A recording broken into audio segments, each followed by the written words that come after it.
صبورا. Assalamualaikum Pak Irfan. Waalaikumsalam warahmatullahi wabarakatuh. Alhamdulillah. Pak Nefri. Suaranya sudah cukup jelas nih dari Pak Ustadz Irfan. Alhamdulillah beliau sudah bersama kita. Dan Bapak Ibu semua, kita juga sudah bersama Bapak Dr. Amiruddin Saleh, Kepala P2SDM. Mohon izin dulu nih, mau cek dulu Pak Irfan, Pak Amir, apakah kita bisa mulai sekarang? Siap. Ya, mangga. Baik. Alhamdulillah. Bismillah. Assalamualaikum warahmatullahi wabarakatuh.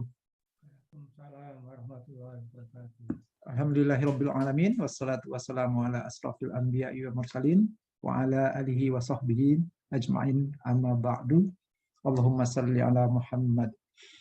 Terima kasih kehadiran Bapak Ibu semuanya, teman-teman, sahabat jamaah OAC di berbagai wilayah. Semoga semua hari ini dalam keadaan sehat walafiat. Dan hari ini Bapak dan Ibu semua, Bogor langitnya sangat biru. Saya baru lihat tadi pagi, tidak sengaja foto ya. Ternyata fotonya bersih sekali. Jadi langit Bogor, bagi Bapak dan Ibu yang berada di Bogor, nanti boleh cek. Langit Bogor tuh hari ini luar biasa biru, sangat segar sekali. Ya, mudah-mudahan ini pertanda baik bahwa sebenarnya rahmat Allah itu sangat luar biasa. Sangat banyak kepada kita Bapak dan Ibu semua. Mudah-mudahan kita tidak lupa bersyukur dengan hal itu. Baik Bapak-Bapak dan Ibu, teman-teman, ya, yang hari ini insya Allah nih, hari ini sudah berhasil masuk 41 orang. Biasanya nih Pak Ustadz hadir dari berbagai wilayah, mulai dari daerah Sumatera ya, dari termasuk Kalimantan, Kapuas, kemudian dari Jepara, daerah-daerah yang dekat ya, Karawang, Bogor tentunya ya, Semarang, Pekanbaru, juga dari Batu Sangkar, Payakumbuh, kemudian juga dari Medan. Dan terakhir ini sempat juga ada hadir yang dari Texas juga nih, dari Kanada. Saya juga tidak tahu dari mana mereka dapat linknya. Alhamdulillah nih semakin banyak dapat pencerahan untuk kegiatan OAC yang sangat singkat ini. Baik Bapak dan Ibu, sebelum kita mulai untuk pagi ini adalah OAC yang ke-25. Kita minta Pak Dr. Amiruddin Saleh, Kepala P2SDM, untuk bisa menyapa peserta sejenak. Silakan Pak Amir. Ya. Suara saya sudah bagus ya Pak Yan ya? Bagus Pak. Oke. Assalamualaikum warahmatullahi wabarakatuh. Bismillahirrahmanirrahim. Alhamdulillahirabbil alamin. Wa bihi nasta'in ala umuri dunya waddin. Wassalatu wassalamu ala asrofil anbiya'i wal mursalin wa ala alihi washabihi ajmain. Allahumma sholli ala Muhammad wa ala ali Muhammad. Amma ba'du. Salam sejahtera buat kita semua. Wabil khusus Ustadz kita, Pak Ustadz, Pak Dr. Insinyur Irfan Sauki Bek. Terima kasih Pak Irfan atas kehadiran dan sharing smart kita. Sama-sama Pak Amiruddin.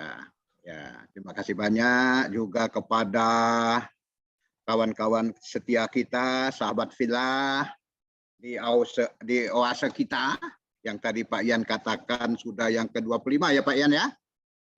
Ke-25 di bulan Juli. Ini adalah awal kita pertemuan di bulan Juli, awal bulan Juli di Jumat Barokah. Mudah-mudahan kita semua para hadirin semakin diberikan rahmat, taufik, hidayah oleh Allah Subhanahu wa taala. Salah satunya adalah nikmat tadi Pak Yan katakan, suasana Kota Bogor. Mudah-mudahan kota Bapak Ibu sekalian sudah semakin cerah. Kita mampu menghalau pandemi COVID yang semakin tinggi sampai kepada varian India ya, varian Delta. Mudah-mudahan semua ini adalah merupakan cobaan yang semakin memperkuat iman Islam kita. Hadirin peserta webinar yang berbahagia, seperti biasa Pak Irfan, ini adalah OAC P2SDM. Jadi program kami berupa daring, webinar yang kita rancang sebagai kajian ilmiah untuk setiap 2 mingguan. Jadi ini adalah minggu pertama di bulan Juli sebagai suatu siraman rohani bagi kita semua. Dari kita, untuk kita, ya, dan kita nikmati oleh kita-kita juga sebagai dosen, sebagai alumni, gitu ya. Yang hari ini penceramahnya adalah teman kita, alumni kita, dosen kita di FEM, Fakultas Ekonomi Manajemen. Ahlinya ini di bidang apa namanya, sedekah, infak, ya, gitu ya, yang terkenal. Mudah-mudahan kita bisa coba diskusi banyak di pertemuan ini.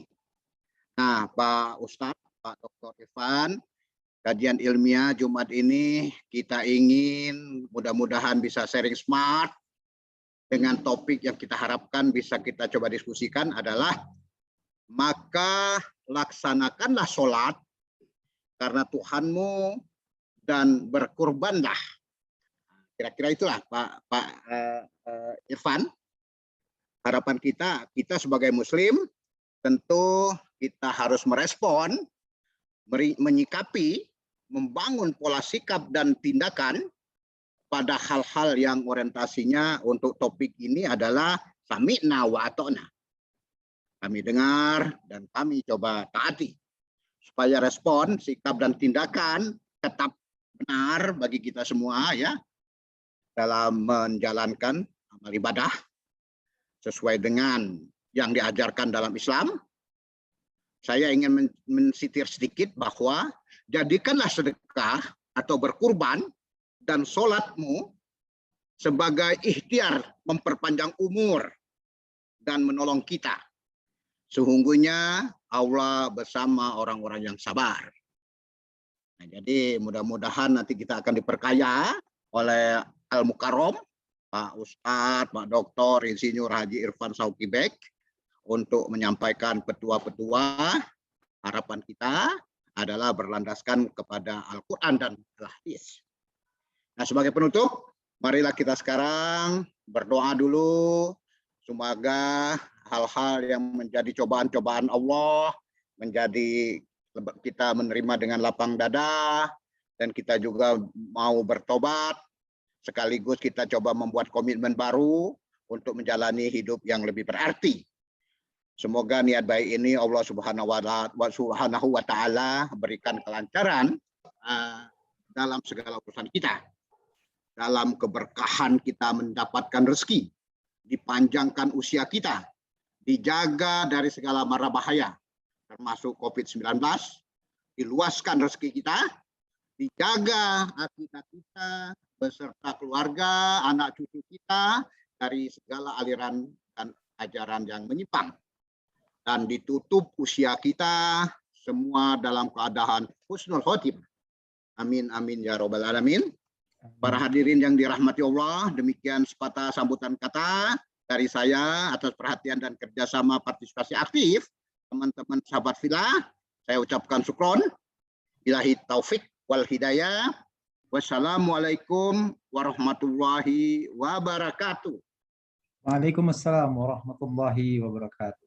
Terima kasih Pak Dr. Amiruddin Saleh yang sudah menyapa para peserta semuanya. Semoga Bapak dan Ibu, teman-teman semua dalam keadaan sehat walafiat ya, dan mudah-mudahan kita mendapat manfaat dari pertemuan kita hari ini. Alhamdulillah sudah bersama kita Bapak Ustadz Dr. Irfan Shauki Bek. Beliau dosen IPB tentunya ya. Kemudian banyak sekali jabatan yang beliau rilis ini Bapak dan Ibu. Direktur Pendistribusian dan Pendayagunaan Badan Amil Zakat Nasional ya. Kemudian beliau juga Sekretaris Dewan Pakar Persatuan Umat Islam, Sekretaris Eksekutif The World Zakat Forum ini untuk ini internasional, anggota Eksekutif Council International Association for Islamic Economic. Dan beliau tentu saja Bapak dan Ibu juga selain dari mengajar di IPB, juga diamanahi sebagai kepala pusat ya, salah satu kepala pusat di bawah LPPM IPB yaitu CIBES. Itu adalah Pusat Studi Bisnis dan Ekonomi Syariah IPB. Makanya beliau banyak sekali dapat award tentang ekonomi syariah. Dan Bapak Ibu, ternyata itu beliau awali dengan sebagai ketua OSIS ya. Jadi Ustadz Irfan ini dulu ketua OSIS di SMA 1 Bogor. Bapak dan Ibu, Pak Irfan sudah bersama kita dulu pada UAC ke-5 ya. Nah, hari ini kita berkesempatan lagi bersama beliau dalam satu bahasan yang sangat dekat kaitannya dengan Idul Kurban yang sebentar lagi akan kita mudah-mudahan kita sampai pada hari itu. Silakan Pak Irfan. Baik, terima kasih Pak Dr. Nefri Bahtiar. Bismillahirrahmanirrahim. Assalamualaikum warahmatullahi wabarakatuh. Waalaikumsalam warahmatullahi wabarakatuh. Alhamdulillah, alhamdulillahillazi arsala rasulahu bil huda wa dinil haq liyuzhirahu ala dini kullihi wa kafa billahi syahida. Asyhadu an la ilaha illallah wahdahu la syarikalah wa asyhadu anna Muhammadan abduhu wa rasuluhu la nabiyya ba'dah. Allahumma fassalli wa sallim ala sayyidina Muhammad wa ala alihi wa ashabil kiram wa sallama tasliman katsiran mabad. Yang saya hormati Bapak Dr. Amiruddin Saleh, Kepala P2SDM IPB, serta seluruh peneliti, tendik, dosen yang hadir dalam kesempatan kajian kita pagi ini, Bapak-bapak, ibu-ibu yang dirahmati dan dimuliakan Allah Subhanahu wa taala. Pertama, saya mohon maaf untuk oase kali ini tidak pakai slide ya, tapi mudah-mudahan ini tidak mengurangi makna apa yang akan kita diskusikan dan kita bincangkan di Jumat yang insya Allah penuh dengan keberkahan ini. Bapak Ibu sekalian, tema yang diangkat dalam oase ini pada dasarnya merupakan arti ya dari salah satu ayat di dalam Al-Quran. Dan surat ini saya kira tidak ada satupun di antara kita yang tidak hafal. Ya, insya Allah kita semua hafal surat Al-Kautsar. Di mana di dalam surat Al-Kautsar ini Allah Subhanahu wa taala berfirman, A'udzubillahi minasyaitonirrajim. Bismillahirrahmanirrahim. Inna a'tainakal kautsar fasholli lirabbika wanhar. Inna syani'aka huwal abtar. Nah, jadi ada 3 ayat ya.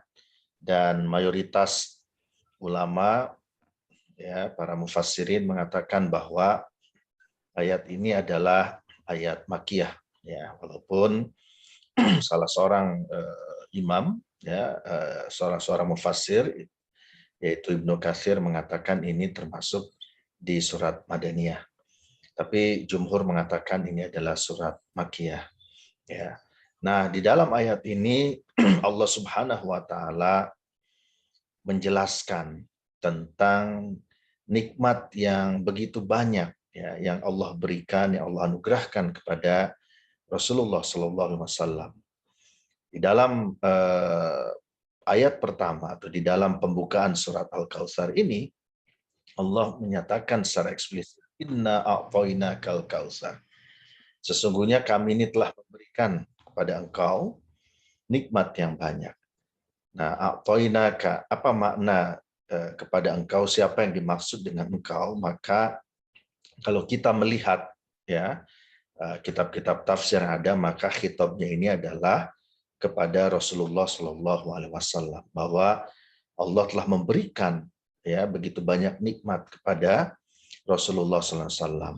Ya, dan walaupun khitabnya kepada Rasulullah, maka sesungguhnya makna ini juga berlaku untuk kita ya, bahwa kita harus menyadari nikmat yang Allah berikan kepada kita itu sangat luar biasa banyak. Ya, kita tidak akan pernah bisa sanggup untuk menghitung nikmat-nikmat yang ada. Ya, kita tidak akan pernah bisa sanggup untuk kemudian membalas nikmat-nikmat yang Allah berikan kepada kita. Dan di sini Al-Kautsar, nikmat yang banyak ini, menurut Ibnul Jauzi, ya, dikatakan paling tidak ada 6 hal atau ada 6 pendapat ya yang terkait dengan makna Al-Kautsar ini.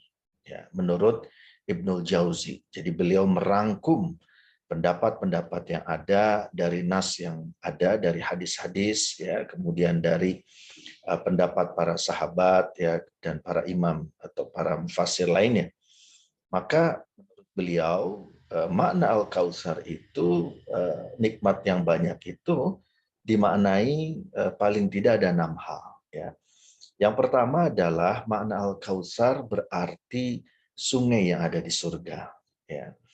Dan ini adalah sesuai dengan hadis Rasulullah SAW yang diriwayatkan oleh Imam Muslim, ya. Ketika Rasul menjelaskan makna Al-Kautsar, maka beliau mengatakan bahwa Al-Kautsar itu fa innahu nahrun, ya, bahwa sesungguhnya makna Al-Kautsar itu adalah nahrun, sungai, ya, wa'ada lillahi rabbi, ya. Nah, jadi yang telah dijanjikan oleh Rabbku Allah Azza wa Jal, ya, di mana sungai itu memiliki kebaikan-kebaikan yang banyak. Nah, jadi ini adalah makna yang pertama, ya.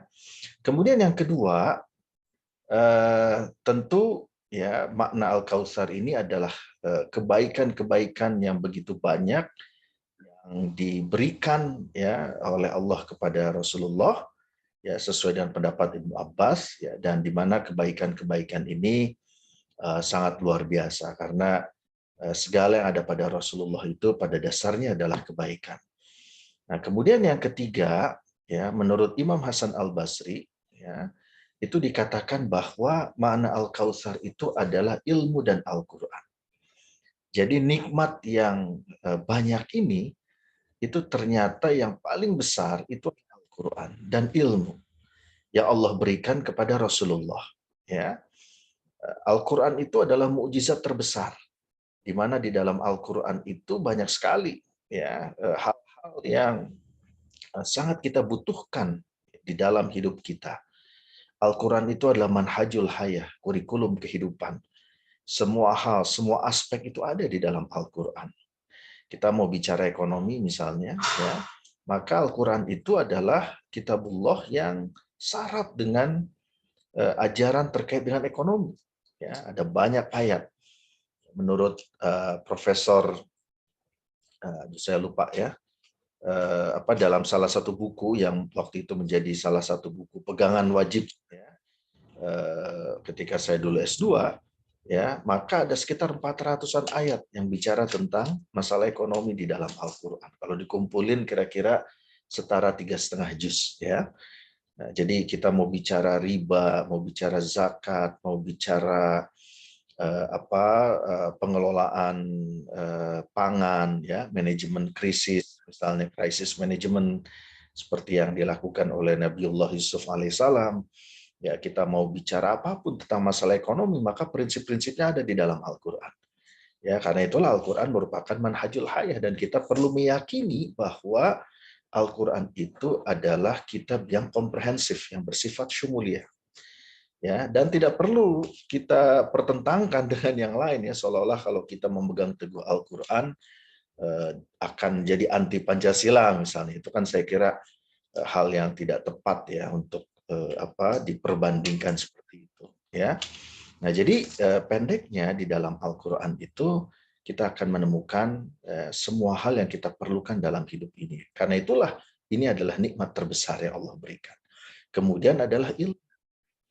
Ya, kenapa ilmu? Karena apapun yang Rasulullah lakukan itu luar biasa. Ada banyak ilmu yang bisa kita pelajari, ya, sesuai dengan disiplin kita masing-masing. Kalau dari sisi ekonomi banyak sekali yang Rasulullah lakukan itu merupakan ilmu, ya, menjadi pondasi di dalam pengembangan ekonomi syariah. Ya. Bagaimana misalnya contohnya? Ya, ketika Rasulullah SAW dihadapkan pada kondisi kenaikan harga yang sangat luar biasa di Madinah. Kemudian para sahabat datang ya kepada Rasul meminta ya, supaya Rasul menurunkan harga karena engkau kan Rasul. Nah, kemudian Rasulullah menolak untuk menurunkan harga. Bahkan Rasulullah menyebutkan nama Allah ya di dalam hadis yang itu nggak masuk dalam Asmaul Husna, tapi itu ada dalam hadis dan itu terkait dengan masalah harga, yaitu Rasul mengatakan Allah itu huwa al-musa'ir. Allah itu the price setter, sang penetap harga. Kenapa Rasul tidak mau intervensi? Karena mekanisme harga yang terjadi pada saat itu penuh dengan keadilan. Tidak ada unsur kezoliman di dalamnya. Tidak ada praktek-praktek yang bertentangan dengan tuntunan ajaran Islam, ya, yang bertentangan dengan tuntunan Allah dan Rasulnya. Ketika segala sesuatu berjalan sesuai dengan sunnahnya, maka tidak ada alasan buat Rasulullah untuk melakukan intervensi. Nah, bahkan Rasulullah menyitir nama Allah Al-Musa'ir sebagai sang penetap harga. Ini adalah ilmu ya yang bisa kita pelajari. Bagaimana nanti kaitannya kita mempelajari tentang price mechanism. Bagaimana kita mempelajari tentang formulasi harga yang adil, ya, market yang adil, yang seperti apa. Ya, dan ketika ada unsur ketidakadilan, ada unsur kezoliman, maka akan terjadi ketidakseimbangan, ya, yang kita sebut dengan istilah market imperfection. Nah, ini adalah ilmu. Jadi inilah nikmat yang luar biasa, karena semua yang Rasulullah lakukan itu adalah ilmu. Ya. Jadi bisa kita pelajari apa manfaat dari gerakan sholat yang dilakukan, manfaat dari posisi tidur Rasulullah, ya sesuai dengan bidang ilmu kita lah. Ya, semua bidang ilmu. Selama ilmu itu dasarnya kebaikan. Ya, ilmu itu kan cuma ada dua kalau dalam istilah Quran. Ilmu bermanfaat dan ilmu tidak bermanfaat. Apa yang sebenarnya ilmu tidak bermanfaat? Ya, yang disebut ilmu tidak bermanfaat itu adalah sihir. Yang kedua adalah ilmu yang memang tidak didasarkan atas niat kepada Allah Subhanahu wa taala. Niat karena Allah. Nah, itu seperti itu ya. Nah, jadi itu makna yang ketiga. Ini menurut pendapat Imam Hasan Al-Basri ya rahimahullah. Kemudian salah seorang sahabat Ikrimah mengatakan bahwa Al-Kautsar itu maknanya adalah nubuwah, kenabian ya. Jadi nikmat yang banyak itu adalah nubuwah, kenabian, yaitu nikmat yang paling luar biasa. Dan kenabian ini artinya ya Rasulullah adalah utusan yang tentu di dalamnya banyak sekali ya tuntunan dalam kehidupan, sehingga apapun yang dilakukan oleh Rasulullah ya itu menjadi pegangan dan panduan dalam kehidupan ini ya. Bahkan sunnah Rasulullah itu adalah posisinya sangat tinggi ya, yaitu bersama Al-Quran ini menjadi dua sumber yang kalau kita bisa pegang teguh ya kita terus laksanakan, maka hidup kita tidak akan tersesat, hidup kita akan bahagia. Tapi sebaliknya kalau kita tidak berpegang kepada Al-Quran dan Sunnah, maka hidup kita akan mengalami berbagai macam musibah. Nah, jadi karena itulah ini menurut saya hal yang sangat penting. Nah, kemudian yang berikutnya ya menurut Apo ya Al-Kautsar itu maknanya adalah telaga Rasulullah yang nanti di surga banyak manusia akan mendatangi dari telaga tersebut ya. Nah, jadi itu adalah makna yang kelima. Dan makna yang keenam Al-Kautsar menurut Abu Bakar bin Iyash ya itu adalah artinya banyak pengikut dan umat ya. Rasulullah memiliki begitu banyak pengikut ya, begitu banyak followers ya, kalau dalam bahasa kita yang followers itu terus akan ada sampai akhir zaman ini ya. Jadi akan selalu ada pengikut-pengikut Rasulullah, dan mudah-mudahan kita semua termasuk ke dalam pengikut Rasulullah yang istiqomah ya, yang senantiasa konsisten di dalam menjalankan apa yang diperintahkan dan menjauhi apa yang dilarang ya, meskipun cobaan dan godaan itu sangat luar biasa ya. Cobaan dan godaan sangat luar biasa. Misalnya di antara cobaan itu adalah bagaimana istiqomah konsistensi kita untuk senantiasa mencari rezeki yang halal misalnya. Itu tidak mudah. Karena hari ini adalah hari di mana situasi ini kan sedemikian dahsyatnya sehingga sebagian orang mengatakan ya jangankan mencari yang halal, yang haram saja susah. Nah, itu kan bukti bahwa sebenarnya kita tidak punya keyakinan, keimanan. Bagaimana kita bisa mengklaim sebagai pengikut Rasulullah kalau ternyata perintah Rasul untuk mencari rezeki dengan jalan yang benar ya itu tidak diikuti. Perintah Rasul untuk menjauhi segala yang diharamkan itu tidak diikuti ya. Nah, jadi di antara bentuk ya sikap kita tadi Pak Dr. Amiruddin sudah menyampaikan ya itu adalah sikap sami'na wa ata'na, bukan sikap sami'na wa asaina. Karena kalau sikap sami'na wa asaina itulah ya yang ditunjukkan oleh kaum Yahudi. Ya, mereka dengar aja tapi ya kemudian tidak taat, malah adalah wa asaina, bermaksiat. Nauzubillah ya, jangan sampai kita termasuk ke dalam kelompok orang yang bermaksiat ya kepada tuntunan Allah dan Rasul-Nya. Nah, jadi karena itulah ya di antara ciri atau adalah kita istiqomah, konsisten, ya.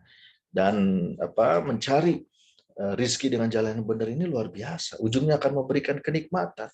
Bahkan kalau orang capek, letih, tertidur karena mencari rizki yang halal, man bata kalla, barang siapa yang capek, ya letih mencari rizki yang halal, dan kemudian dia tertidur, ya dalam keadaan letih, maka letihnya itu ya akan mendapatkan ampunan, maghfurun lah. Ya, dia akan mendapatkan ampunan dari Allah Subhanahu wa taala. Jadi kalau Bapak Ibu pengen setiap hari ya diampuni, udah jelas nih, setiap hari pengen diampuni oleh Allah Subhanahu wa taala, pastikan hari itu mencari rezeki yang halal dan kemudian begitu capek tidur. Nah, ya. Nah, itu diampuni itu insya Allah.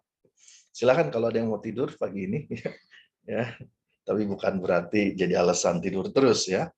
Nah, jadi begitu. Makanya itu luar biasa ajaran Islam itu ya. Nah, ini adalah makna Al-Kautsar.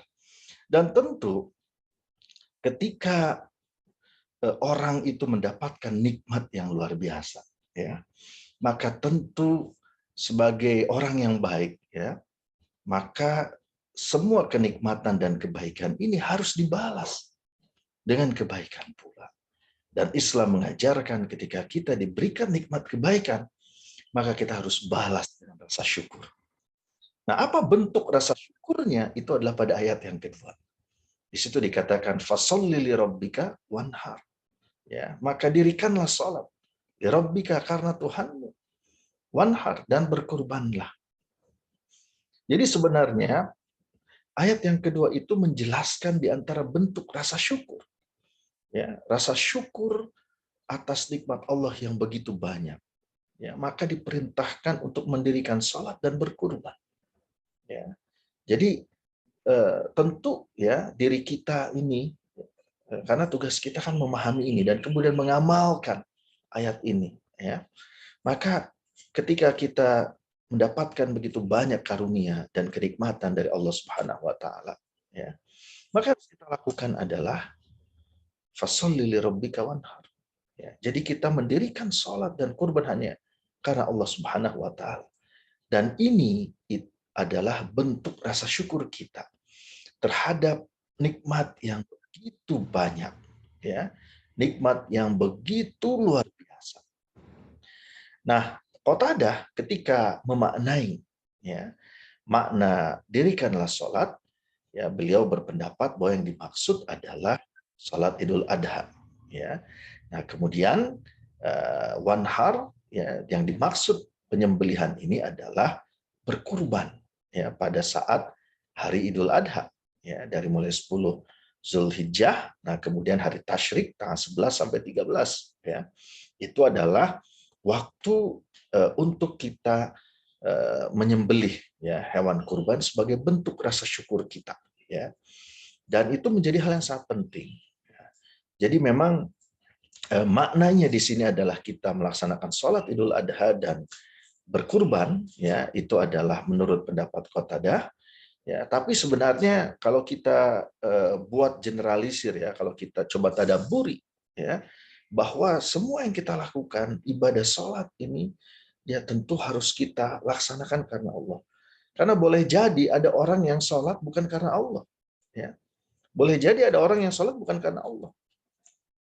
Sama contohnya adalah kaum munafik. Ya, kaum munafik itu kan sholat yang karena dia dilihat oleh manusia. Mereka males-malesan sholat, tapi karena dipandang atau dilihat oleh manusia, maka kemudian mereka sholat. Dan sholat yang seperti itu tidak akan diterima oleh Allah Subhanahu wa taala. Jadi kebaikan ketika bukan didasarkan ya, bukan didasarkan kepada Allah Subhanahu wa taala, maka kebaikan itu seperti fata morgana, seolah-olah terlihat tapi sebenarnya tidak. Ya, makanya penting buat kita. Ini yang disebut dengan amal soleh. Amal soleh itu adalah ketika kebaikan itu dasarnya adalah Allah Subhanahu wa taala. Ketika kita menuntut ilmu, ya dasarnya adalah Allah, maka dia akan menjadi amal soleh. Ya, ketika kita hadir di forum ini, di majelis ini, itu dasarnya adalah karena Allah Subhanahu wa taala, ya maka itulah amal soleh. Nah, jadi makanya penting untuk kita melandaskan segala suatu kebaikan itu kepada kepada Allah Subhanahu wa taala, ya, supaya ini menjadi amal soleh. Karena kalau tidak, ya tidak disebut amal soleh. Karena itulah ya esensi kenapa kemudian kita diperintahkan ya untuk beriman dan beramal soleh. Karena amal soleh itu adalah kebaikan yang didasarkan pada kesadaran bahwa dia melakukannya karena Allah Subhanahu wa taala. Nah, pernah satu hari ya, salah seorang sahabat Ali bin Hatim ya radhiyallahu an, dia kelihatan sedih, murung. Kemudian ditanya oleh Rasulullah, apa yang membuat pikiran ente ini atau pikiran kau ini keganggu ya? Kenapa, ada masalah apa? Kira-kira begitu kalau bahasa kita sekarang. Ya, dia memikirkan orang tuanya. Ya, dia memikirkan ayahnya. Ayahnya Hatim itu adalah orang yang sangat dermawan. Dan kedermawannya itu sangat luar biasa. Ya, saking dermawannya sampai-sampai orang itu kalau menyebut orang dermawan itu Hatim. Ya. Sama seperti kita, kalau kita saking hebatnya, mohon maaf nih saya sebut brand ya, Aqua misalnya ya, air mineral itu mereknya Aqua. Jadi saking hebatnya brandnya itu, sampai-sampai kalau kita minum air mineral kita nyebutnya Aqua. Beli Aqua, padahal misalnya Uvia gitu ya, atau merek yang lain, tapi kita nyebutnya Aqua sebagian kita. Tidak menyebut air mineral karena saking kuatnya brand. Kira-kira begitu ya posisi Hatim itu, karena luar biasa. Kedermawanan yang sangat luar biasa. Kemudian dia bertanya kepada Rasulullah, ya Rasul, kira-kira apakah semua kebaikan dan kedermawanannya itu bisa menyelamatkannya di yaumil akhir nanti? Karena sang ayah itu meninggal dalam keadaan tidak beriman, ya, dalam keadaan musyrik, dalam keadaan tidak beriman kepada Allah dan Rasulnya. Nah, kemudian Rasul menjawab, ya, ayahmu itu sudah mendapatkan apa yang dia inginkan. Apa yang dia inginkan? Yang dia inginkan adalah disebut sebagai dermawan. Ya, kalau dalam bahasa kita disebut sebagai filantropis. Ya. Jadi dia sudah mendapatkan apa yang dia inginkan, menjadi filantropis, mendapatkan status sebagai orang yang dermawan. Jadi dia hanya mendapatkan itu. Ya, tapi itu ternyata tidak menyelamatkannya di yaumil akhir nanti. Karena apa? Karena dasarnya bukan iman kepada Allah Subhanahu wa taala. Nah, jadi karena itulah ya kita harus nantiasa dalam kehidupan ini sebagai bentuk rasa syukur kita, ya, maka kita harus melaksanakan kebaikan demi kebaikan. Termasuk di dalamnya ini adalah kita melaksanakan ibadah sholat, ya, baik sholat wajib maupun sholat sunnah, termasuk sholat Idul Adha, ya, dan juga kita berkorban, ya, berkorban baik berkorban dalam konteks ibadah kurban yang dilaksanakan ya pasca sholat Idul Adha sampai berakhirnya hari tasyrik, maupun berkorban dalam konteks yang umum di mana apa yang kita lakukan pada dasarnya untuk kepentingan dan kemaslahatan tegaknya ajaran agama dan juga untuk kebaikan masyarakat.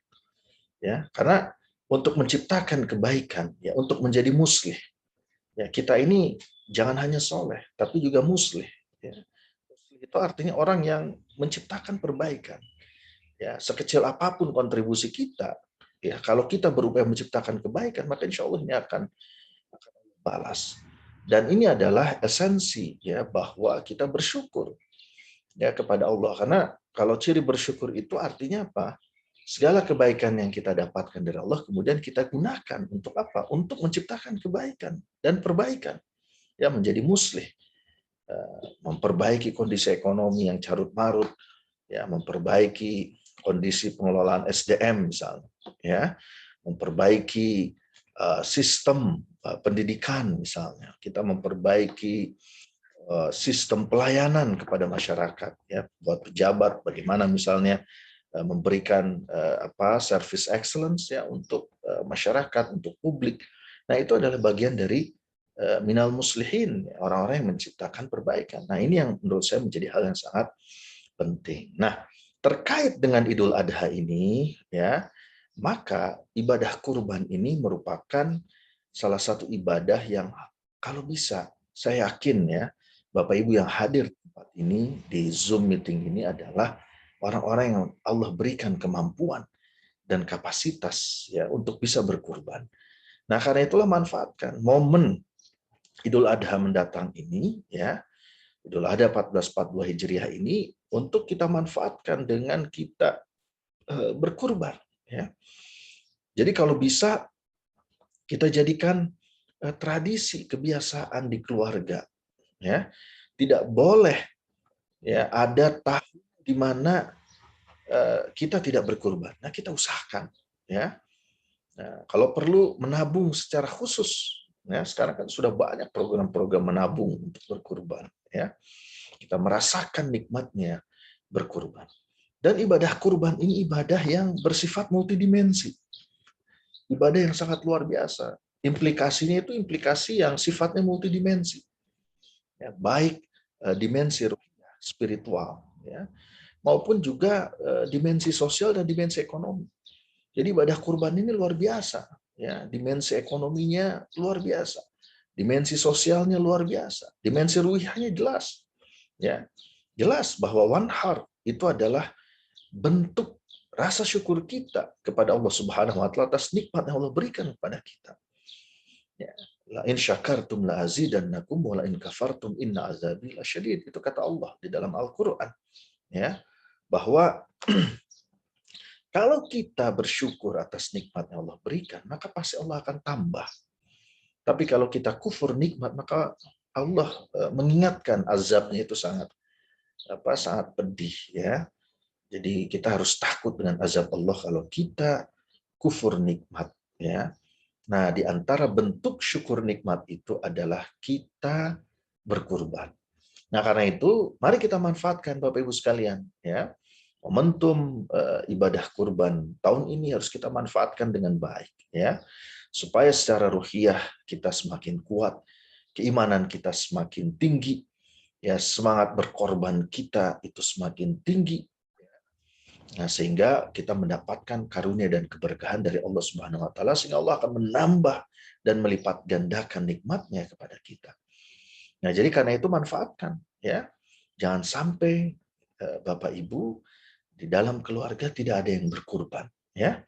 Nah, paling tidak minimal 1 ekor lah, ya. Tentu 1 ekor bukan ekornya saja, ya, artinya 1 ekor.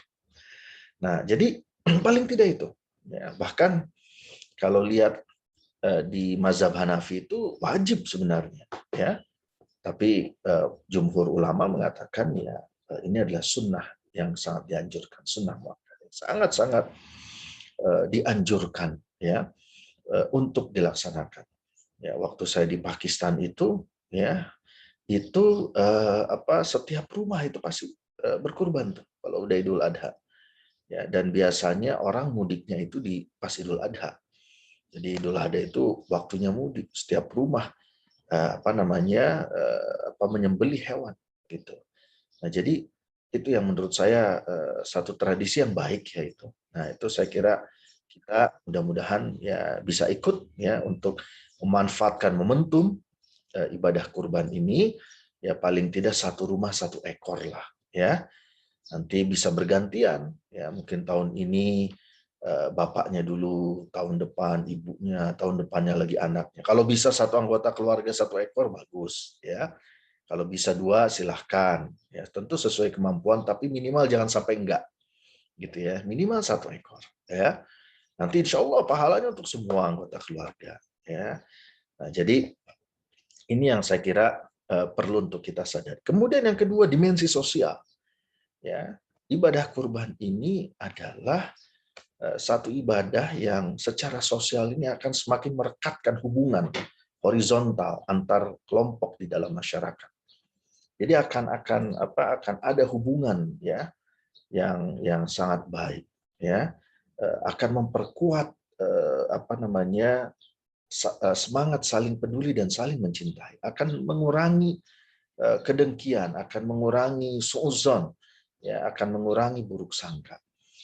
Nah, karena itulah ya kita perlu dorong, karena efek secara sosialnya itu sangat positif, ya, kepada penguatan hubungan horizontal antar sesama komponen masyarakat, sehingga masyarakat itu akan menjadi masyarakat yang solid, ya, yang tidak mudah dipecah belah, ya, tidak mudah kemudian dilemahkan dengan berita-berita atau informasi-informasi yang tidak benar, ya masyarakat akan solid, akan tumbuh perasaan saling percaya yang sangat luar biasa. Nah, ini yang saya kira perlu untuk kita sadari dan kita pahami, ya, bahwa efek sosial dari ibadah kurban itu luar biasa. Kemudian yang ketiga adalah dari sisi dimensi ekonomi.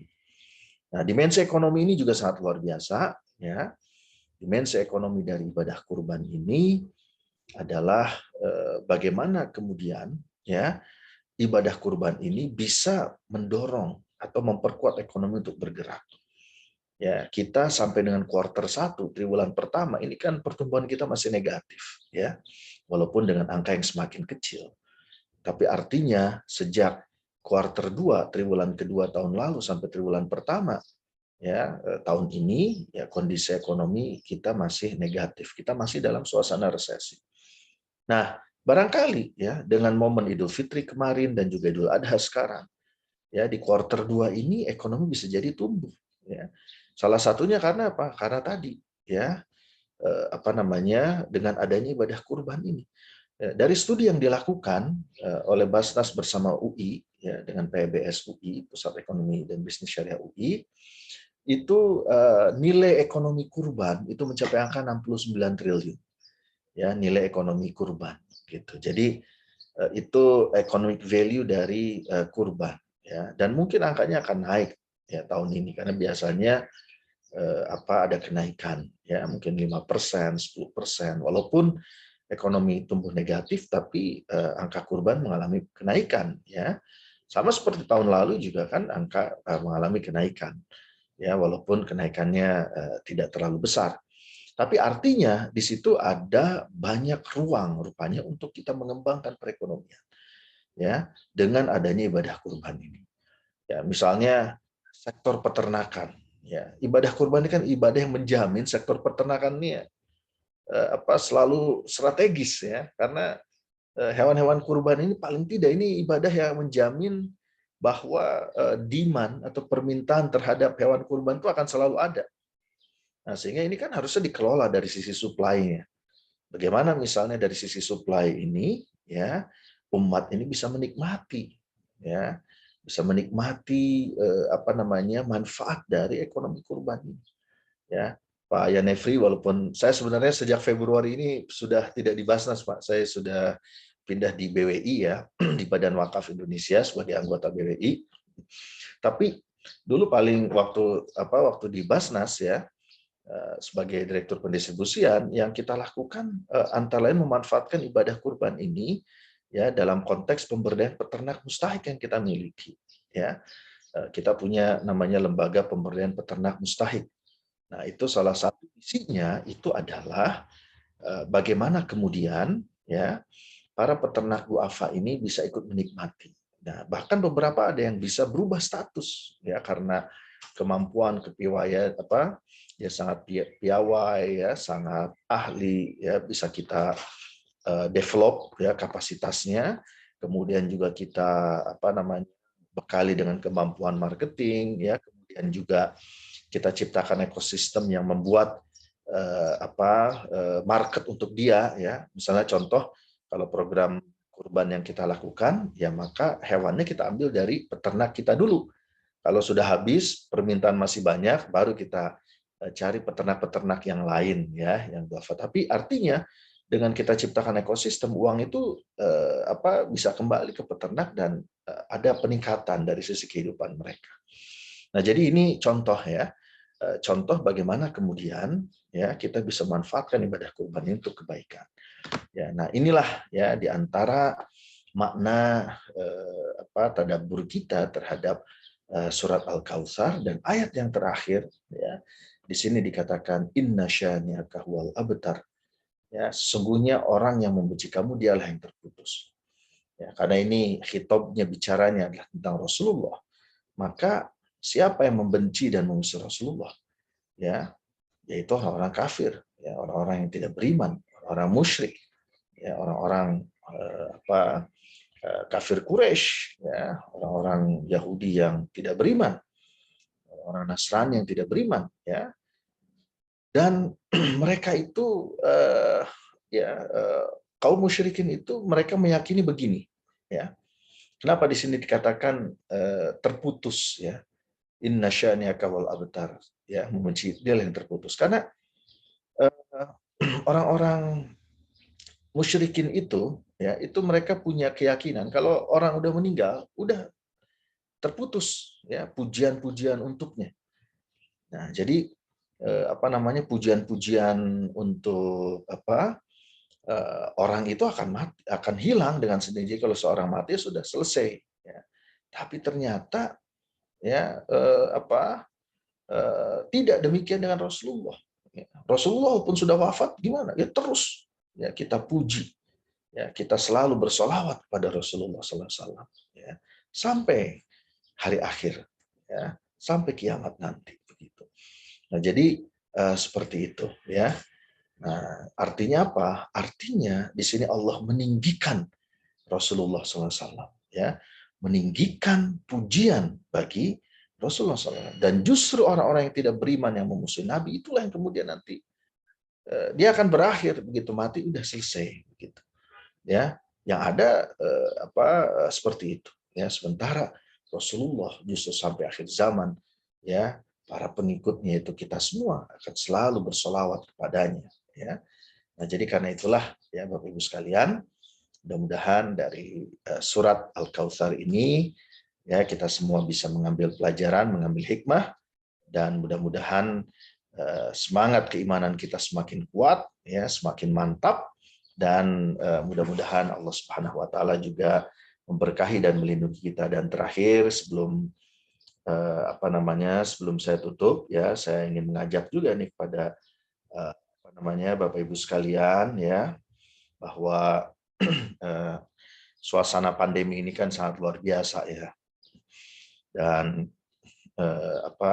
dan banyak mungkin bagi kita yang mungkin ada yang agak sedikit, ya, ini ujian kesabaran lah salah satunya, ya, kesabaran menghadapi pandemi. Saya sendiri juga sudah kangen pengen traveling.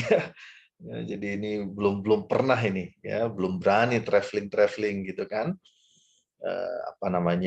Ya, artinya kita perlu sabar, ya, dalam menghadapi suasana ini, ya, termasuk juga barangkali ada yang diuji oleh Allah dengan penyakit COVID, atau mungkin ada keluarga Bapak Ibu yang juga Allah uji. Ya, mudah-mudahan kita semua bisa sabar menghadapi ini semua, dan mudah-mudahan ujian ini ujungnya berubah menjadi keberkahan. Dan buat mereka yang wafat, ya, orang-orang yang beriman yang wafat, ya, karena COVID ini, mudah-mudahan wafatnya mereka itu bernilai syahid, ya, mudah-mudahan, sehingga menjadi jalan diampuni oleh Allah Subhanahu wa taala. Karena kita mendengar banyak sekali, ya, saudara-saudara, tetangga, ya, ipar saya saja dalam 1 minggu kehilangan 2 kakaknya, ya, 2 kakaknya dan 1 ponakan, itu dalam 1 minggu, ya. Dan juga banyak sekali kita mendengar, ya, demikian pula para tokoh, para ulama, ya, yang wafat, ya. Nah, mudah-mudahan semua ini bisa semakin mendekatkan kita kepada Allah Subhanahu wa taala, dan dengan kesabaran yang disertai doa, mudah-mudahan ujung dari pandemi ini adalah berubah menjadi kebaikan dan keberkahan buat kita. Saya kira itu saja. Terima kasih. Assalamualaikum warahmatullahi wabarakatuh. Waalaikumsalam warahmatullahi wabarakatuh. Jazakallahu khair Ustadz Irfan. Alhamdulillah Bapak dan Ibu semua, ternyata dari surat Al-Kautsar, ya, begitu luas implementasinya. Semua, ya, aspek ekonomi, sosial, dan tentu saja juga di situ ruhiyah, ya, kaitan kita kepada Allah Subhanahu wa taala. Ustadz Irfan, walaupun waktunya sudah tinggal sedikit lagi ini, ya. Ya. Memang kita setting hanya 1 jam, jadi sekitar 10 menit lagi. Ya. Ada beberapa pertanyaan. Mudah-mudahan Pak Irfan masih ada waktu bagi kita untuk 10 menit lagi, Pak, ya. Siap. Supaya mudah, sebaiknya saya bacakan sekaligus saja nih yang pertanyaan yang sudah masuk. Nanti kalau ada kita bacakan lagi untuk menghemat waktu ini maksudnya. Siap. Dari Ibu Anita Ilawati dan dari Ibu Vigo Selvi. Nah, beliau bertanya ini, kalau dari Ibu Anita, kurban itu apakah dengan situasi yang barusan Ustadz sampaikan, karena masa wabah banyak orang yang memerlukan sekali di sini dukungan-dukungan, boleh nggak kurban itu diganti dengan nilai uang, jadi bukan hewannya sendiri. Nah, yang kedua dari Ibu Pigo Selvi, kurban itu apakah level individu atau level keluarga? Jadi itu adalah ibadah individu atau ibadah keluarga gitu. Nah, kalau ibadah keluarga itu sampai tingkat apa masih mendapatkan manfaat pahalanya? Misalkan kepala keluarga berkurban, apakah anaknya semua dapat pahalanya? Apakah orang tuanya juga dapat pahalanya, sampai level mana? Nah, kemudian beliau juga bertanya keutamaan kurban itu antara sapi dan domba. Terima kasih, Ustaz. Baik. Untuk yang pertama, saya cenderung begini karena terkait dengan kondisi hari ini, ya kalau mau kurban boleh, kalau mau donasi juga boleh. Yang terbaik apa? Yang terbaik dua-duanya. Kurban juga, ya, kemudian juga sedekah juga, ya. Saya kira kan banyak barangkali pos-pos pengeluaran yang tidak kita gunakan ya dalam kondisi pandemi, ya. Tadi pos traveling, jalan-jalan mungkin nggak dipakai, ya. Nah, itu alihkan untuk misalnya sedekah, ya. Nah, kemudian karena begini, momen kurban ini kan momen setahun sekali, ya. Jadi artinya momen yang sangat jarang, tapi di sisi lain kita juga pandemi. Nah, tentu yang terbaik adalah kita mempersembahkan yang terbaik. Nah, mempersembahkan yang terbaik gimana? Ya, insya Allah saya yakin kalau Bapak Ibu di sini bisa dua-duanya, kurban juga, ya sedekah juga, begitu ya. Itu yang yang terbaik. Jadi jangan dikonflikkan, ya, tapi tentu sesuai dengan kemampuan dan kapasitas kita. Nah, ya tentu ada ketentuan, ya. Ketentuan bahwa memang basisnya adalah individu kalau kurban. Kalau kambing, domba berarti 1 orang. Kalau sapi itu boleh maksimal sampai 7, ya. Sendiri 1 sapi boleh, ya. 7 ya 7 nggak apa-apa, itu maksimal. Nah, jadi artinya silahkan mau sapi, mau domba, mau kambing, mana aja, ya. Mana yang menurut kita saya lebih seneng domba aja gitu. Ya, apalagi saya tahu di situ ada peternak domba misalnya yang duafa, atau kambing ya silahkan, atau mau sapi juga silahkan, ya. Nah, jadi seperti itu. Nah, insya Allah kalau kita niatkan dalam satu keluarga, niat sama-sama nih, pokoknya kita keluarga kita nih nggak ada yang nggak kurban setiap tahun, ya. Maka insya Allah kalau soal pahala itu akan kena semuanya, gitu ya. Ya, jadi misalnya tahun ini ibunya, atas nama ibunya. Ya, tapi kan nanti pahalanya ya ibunya akan berdoa bahwa ini walaupun secara syariatnya proses tata cara ibadahnya kan harus ada atas nama, ya. Walaupun ada yang mengatakan boleh atas nama banyak, ya, ada 2 pendapat. Tapi saya lebih cenderung kepada kita sesuaikan kalau untuk domba 1 orang, kalau sapi 7 orang, ya. Seperti kalau di sekolah 40 anak misalnya, ya, sedekah kemudian dapat 1 ekor kambing, nanti lebih baik atas nama wali kelas, tapi pahalanya juga akan nyampe ke semua anak-anak yang bersedekah itu. Jadi kalau soal pahala nggak usah khawatir, ya. Nah, jadi misalnya ibunya, tapi nanti niatkan untuk semuanya, ya. Dan kalau perlu anak-anak itu juga diajak, ya, dididik untuk mau berkurban. Walaupun dalam prakteknya nanti kan ada standar, ya, karena sekarang kondisi pandemi, bagaimana proses penyembelihan itu, ya, jangan sampai menimbulkan kerumunan, jangan sampai jadi klaster baru penyebaran COVID, karena nggak enak kalau kurban jadi klaster baru, biasanya orang yang nggak suka itu langsung tunggu goreng macam-macam isunya, ya. Nah, jadi itu yang harus kita jaga. Tapi prinsipnya usahakan, ya, di rumah kita ini, ya, di keluarga kita, jangan sampai keluarga kita ini nggak berkurban, ya. Diusahakan semaksimal mungkin, karena saya yakin yang hadir di Zoom ini semuanya punya kemampuan untuk itu, ya. Demikian barangkali. Ya, terima kasih Pak Ustadz. Kita lanjutkan dengan pertanyaan berikutnya, yaitu dari Pak Muhammad. Ini beliau mungkin bertanya tentang masalah tempat, ya. Jadi di mana keutamaan tempat berkurban itu? Apakah kan pernah disebutkan musola, ya, istilahnya dulu. Artinya apakah ada kekhususan tempat untuk berkurban itu? Nah, yang berikutnya supaya sekaligus saja juga hemat waktu, ya Pak. Dari Ibu Ruri Priyati. jika masih punya hutang ya, jadi ini antara hutang dan kurban ini, mana yang lebih diutamakan, sepertinya begitu ya. Ya. Mungkin itu dulu, Ustaz. Masih ada Ya. yang lain nih. Baik, jadi tentu kalau memungkinkan ya, di masjid, musola di sampingnya, di halamannya silahkan. Tapi dalam kondisi sekarang ya tentu kita lihat ya, karena PPKM ya, itu kan sampai tanggal 20 ya.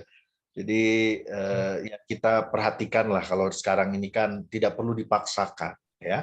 Kalau misalnya di masjidnya tidak bisa membuat standar yang sesuai dengan standar COVID, ya lebih baik jangan gitu. Tapi kalau bisa ya maka silahkan. Nah ini yang menurut saya perlu untuk dipahami ya dalam kondisi ini ya. Kalau memungkinkan silakan, kalau tidak memungkinkan tidak apa-apa. Insya Allah kurban kita ya kalau niatnya ikhlas karena Allah, insya Allah itu akan Allah terima ya, dimanapun tempat untuk menyembelih. Bahkan di beda daerah pun juga boleh ya, beda daerah juga boleh. Saya mau kurban di mana, di kampung saya di mana ya, di Maluku Utara ya silahkan, nggak apa-apa. Dan nggak mesti kita ke Maluku Utara ya, cukup kita percayakan pada pihak yang di sana. Nah, soal utang dan sebagainya, ya memang tadi kurban ini kan sunnah yang sangat dianjurkan, ya. Nah, kalau saya menyarankan jangan dikonflikkan, ya. Jadi artinya ini bagian dari desain perencanaan keuangan keluarga, ya. Nanti ke depan itu harus diatur, ya. Harus ada tuh niat menyengaja, ya. Kalau nggak bisa sekarang, rencanakan untuk tahun depan, ya. Kalau nggak bisa sekaligus uangnya, misalnya nggak bisa langsung dari gaji saat ini karena langsung terbagi posnya. Nah, paling tidak rencanakan menabung ya. Kalau harga hewan kurban ambil katakan yang 4 juta atau 3,6. Ya, artinya kan sebulan 300.000 ya. Nah, jadi saya kira harusnya sih bisa ya. Kalau kita rencanakan dengan baik begitu. Ya. Supaya kita bisa melaksanakan sunnah ini. Demikian. Baik, Ustadz. Kalau begitu yang terakhir mungkin ini, yang terakhir, karena memang waktunya udah lewat 1 menit. Ya. Batasan yang diperbolehkan untuk berkurban itu maksudnya yang memakan daging hewan kurban itu, Ustaz. Ada nggak batasannya? Ya, maksimal 1/3 ya. Jadi Oh, sepertiga, tapi kalau itu keseluruhan ya. Jadi misalnya kalau yang sapi bukan 1 orang 1/3 ya, kan ada 7 ya. Jadi 1/3 itu untuk bertujuh gitu. Nanti yang bertujuh itu dari 1/3 ya dibagi rata di antara mereka. Mau dibagi rata mau enggak ya terserah. Mau disedekahkan lagi juga boleh ya. Jadi artinya silakan saja ya, tergantung kepada pekurban apakah dia mau mengambil ya bagiannya atau dia menyedekahkan pada yang lain, itu silahkan saja ya, bebas saja. Demikian barangkali, mudah-mudahan bisa menjawab ya Pak Yanifri. baik, terima kasih Ustadz Irfan Syauqi Bek, Bapak dan Ibu semua, teman-teman jamaah OAC ya, sahabat-sahabat yang luar biasa ini. Alhamdulillah kita mendapatkan pencerahan pada pagi ini dari Ustadz Irfan, dan salah satu diantaranya tadi yang juga berkaitan dengan kurban ini ternyata lebih banyak aspeknya kepada manajemennya saja gitu ya. Jadi antara hutang dengan kurban, antara hewan kurban dengan bentuk sedekah, nah itu adalah prinsipnya manajemen di situ. Artinya tidak saling berkonflik antara itu, karena masing-masing mempunyai aturannya tersendiri begitu. Jadi kalau kita mempunyai niat untuk berkurban, tentu saja kita punya panduannya untuk berkurban itu. Seperti yang tadi beliau sampaikan, apakah 1 kambing, 1 domba, atau 1 sapi bertujuh. Nah, bagi yang punya hutang ataupun ingin bersedekah dan lainnya, tidak terhalang dengan adanya berkurban ini. Baik Bapak dan Ibu semua, alhamdulillah pagi ini kita dapat pencerahan nih pada OAC yang ke-25, dan Bapak Ibu yang sudah melihat ada di situ link daftar hadir, silakan mengisinya, insya Allah itu akan menjadi alamat bagi kami untuk mengirimkan undangan untuk OAC yang ke-26. Nah, baik Bapak dan Ibu, mungkin itu. Nah, sebelum kita akhiri, silakan Pak Amir mungkin sekalian memberikan ucapan terima kasih untuk Ustadz Irfan. Pak Juber, silakan dibantu Pak Juber. Ya, sambil Juber mengisi itu Pak ya, sertifikat ya. Pak Al-Mukarrom, Pak Ustadz Dr. Insinyur Irfan Syauqi Bek, terima kasih sharing smart yang berkaitan dengan surat Al-Kautsar. Saya Ya. sepakat Pak, di hikmahnya sangat banyak, tapi mudah-mudahan tema kita tadi ingin membangun bagaimana kita betul-betul punya komitmen untuk bersedekah dalam kurung berkurban dan mendirikan sholat itu menjadi hal-hal yang harus kita sami'nah wa ta'nah. Karena tadi saya sepakat, maka dirikanlah sholat dan berkurbanlah. Lebih-lebih ini adalah konteks Idul Adha. Terima kasih Pak. Kami memberikan sertifikat penghargaan untuk sharing smart hari ini. Mohon diterima dengan baik. Terima kasih. Ya, alhamdulillah, Pak Ustadz. Pak Yan, saya serahkan kembali kepada Pak Yan Efri. Terima kasih Pak Amir. Sekali lagi kita ucapkan bersama-sama kepada Ustadz Irfan Syauqi.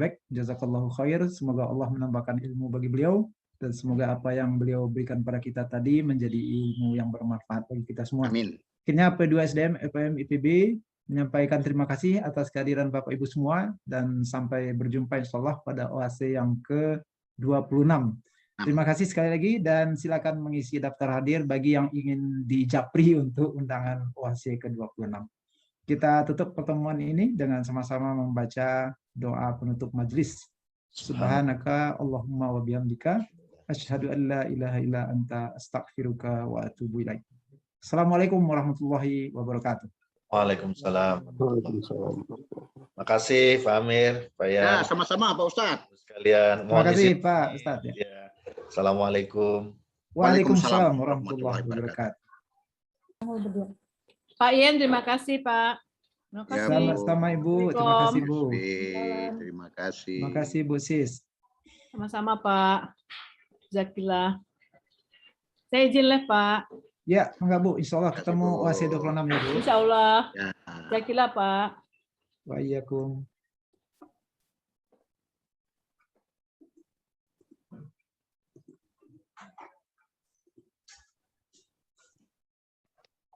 Saya pamit juga Pak Yan ya. Baik, Pak Amir. Terima kasih Pak. Ya. Assalamualaikum. Waalaikumsalam warahmatullahi wabarakatuh.